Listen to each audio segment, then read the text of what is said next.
Southern Hearts Beat.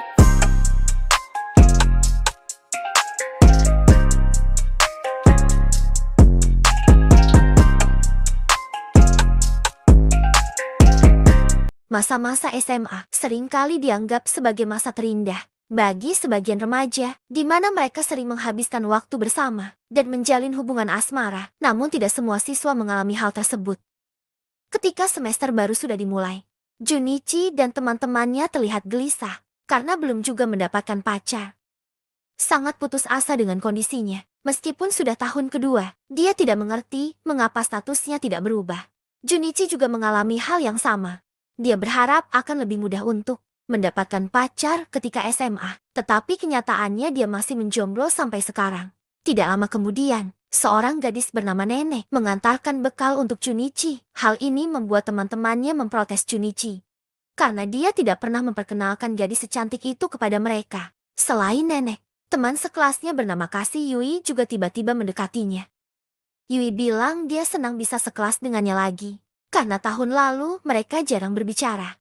Berharap semoga kali ini mereka bisa lebih akrab, karena sudah terlanjur tidak populer. Shinpei dan yang lainnya malah mengganggu suasana di dalam kelas. Mereka secara terang-terangan membaca majalah, sehingga membuat semua murid merasa terganggu karena ulah mereka. Seorang murid galak bernama Yame sampai marah dan bilang bahwa sikap seperti itu sangat menjijikan. Ditegur oleh Yame tidak membuat Junichi dan ketiga temannya menyesal. Mereka justru merasa senang bisa berinteraksi dengan murid cantik seperti itu. Berdasarkan buku miliknya, Shinpei mengatakan bahwa cewek seperti Yukana pasti mudah dirayu. Oleh karena itu, dia menyarankan agar salah satu di antara mereka mencoba menembaknya. Setelah mempertimbangkan ini bersama Minoru dan Keigo, mereka pun memutuskan bahwa Junichi yang akan menembaknya duluan.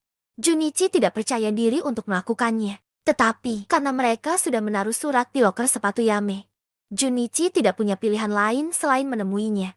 Sepulang sekolah, membaca surat itu di dalam lokernya. Meskipun sudah ada janji dengan temannya, demi menanggapi surat tersebut, dia memilih untuk bertemu dengan Junichi di belakang sekolah.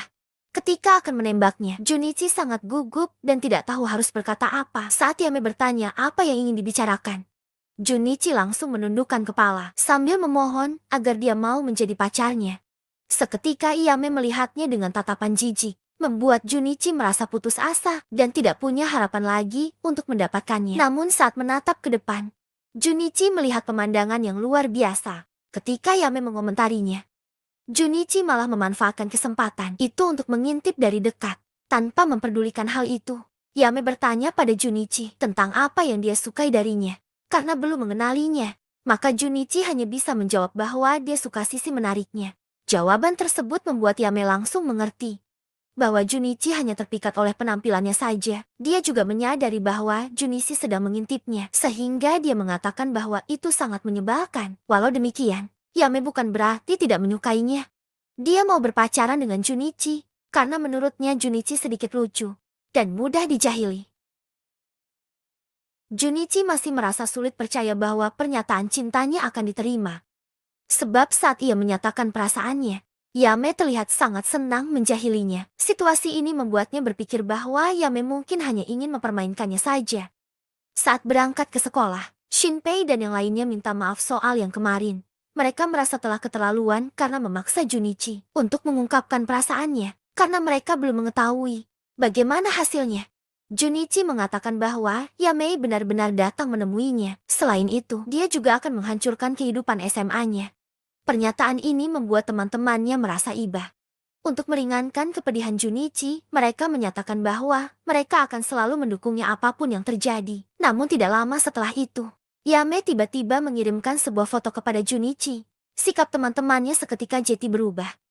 Mereka tidak mau menanggapinya atau berbicara dengannya lagi. Meskipun begitu, Shinpei masih sedikit memperdulikannya. Untuk memajukan hubungannya dengan pacarnya, Shinpei memberi saran agar Junichi mengajaknya main ke tempat karaoke. Shinpei bilang dari pengalamannya saat bekerja, cara itu pasti bisa meningkatkan hubungan mereka ke tahap selanjutnya. Jika semua persyaratan sudah terpenuhi, mungkin Junichi sudah bisa menciumnya. Junichi ingin mengikuti saran tersebut, tetapi dia masih kebingungan tentang bagaimana cara mengajaknya. Selain itu, karena Yame tidak merahasiakan hubungan mereka, Mereka berdua mendapat banyak pertanyaan dari teman sekelasnya, sehingga Junichi jarang memiliki kesempatan untuk berbicara dengannya. Sejak saat itu, Junichi dijauhi oleh teman-temannya. Setelah Junichi berpisah dengan teman-temannya, Yame segera menyusulnya dan mengajaknya pergi ke suatu tempat. Nenek yang melihat mereka berdua jalan bersama terlihat sangat bersedih. Namun Yame tidak terlalu memperhatikannya dan terus melanjutkan rencananya untuk mengajak Junichi ke tempat karaoke. Sejak awal Junichi memang ingin pergi ke tempat karaoke, tetapi karena sebelumnya Shinpei mengatakan sesuatu yang tidak-tidak, dia menjadi panik dan sulit menghadapi pacarnya. Di sisi lain, Yame sangat antusias untuk bernyanyi. Setelah sebelumnya gagal pergi ke karaoke dengan temannya, ketika mereka masuk ke ruang karaoke, Junichi mulai bingung dan tidak tahu lagu apa yang harus dinyanyikan. Saat Yame mendekatinya, dia malah salah mengira dan beranggapan Yame sedang menggodanya duluan. Situasi ini membuat Junichi semakin tidak tenang dan Jetty salah tingkah. Namun begitu Yame mulai bernyanyi dengan serius, Junichi langsung tersadar bahwa semua itu hanya imajinasinya saja. Dengan demikian, mereka pun bisa menikmati waktunya dengan bernyanyi bersama-sama. Sayangnya momen tersebut tidak berlangsung lama. Dikarenakan persyaratan yang dinyatakan oleh Shinfi sudah tercapai, Unichi memutuskan untuk mendekati Yame dengan lebih agresif. Namun, upaya tersebut berakhir gagal karena Yame lebih fokus memperhatikan bulu hidungnya. Tapi sebenarnya, itu hanya alasan untuk menghindarinya karena terlihat jelas bahwa Junichi ingin menciumnya. Meskipun mereka sudah berpacaran, Yame belum siap untuk melakukannya. Keesokan harinya, Junichi menemukan sebuah surat di loker sepatunya. Di dalam surat itu, tertulis bahwa seseorang akan menunggunya di belakang sekolah. Mengetahui hal tersebut, teman-temannya merasa sangat iri padanya. Mereka tidak mengerti mengapa hanya Junichi saja yang sering mendapat keberuntungan.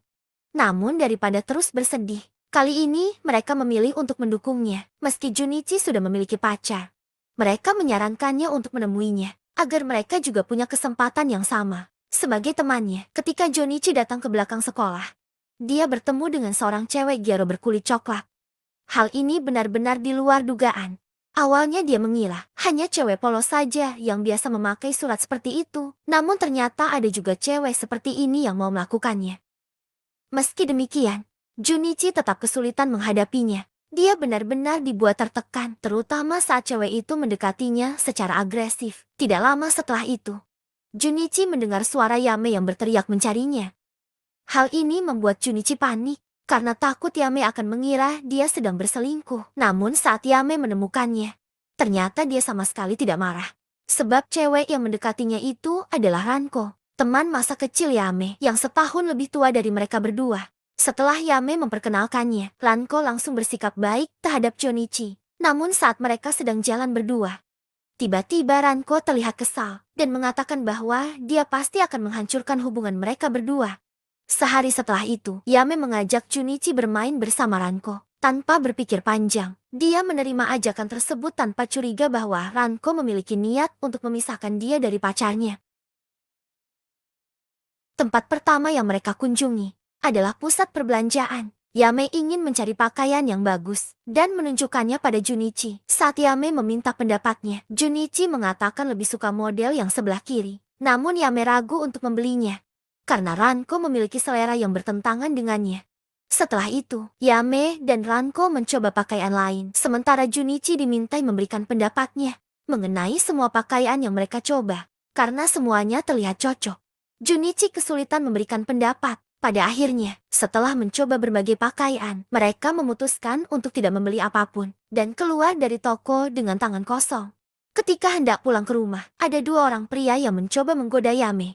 Sebagai pacarnya, Junichi berusaha untuk melindunginya, namun karena fisiknya yang terlalu lemah, maka dia tidak sanggup untuk melawan mereka. Beruntung Ranko mampu mengatasi situasi tersebut.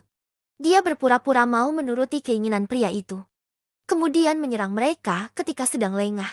Beberapa saat kemudian, Ranko pergi ke rumah Junichi. Dia mengatakan bahwa sikap Junichi tadi sangat keren, sehingga dia ingin membicarakannya di dalam rumahnya. Namun begitu masuk ke dalam rumah, Ranko malah menggodanya dan meminta Junichi untuk melepaskan Yame. Junichi tidak berpengaruh dengan godaan tersebut. Meskipun Ranko dan Yame sama-sama menarik, Junichi lebih memilih untuk tetap setia kepada Yame. Pernyataan itu membuat Ranko sangat emosi. Dia tidak dapat menahan amarahnya dan mengungkapkan motif yang sebenarnya. Cukup segitu dulu cerita kali ini. Jika kalian menyukai cerita film ini, silahkan subscribe channel ini untuk mendapatkan cerita selanjutnya. Terima kasih sudah menonton dan sampai jumpa.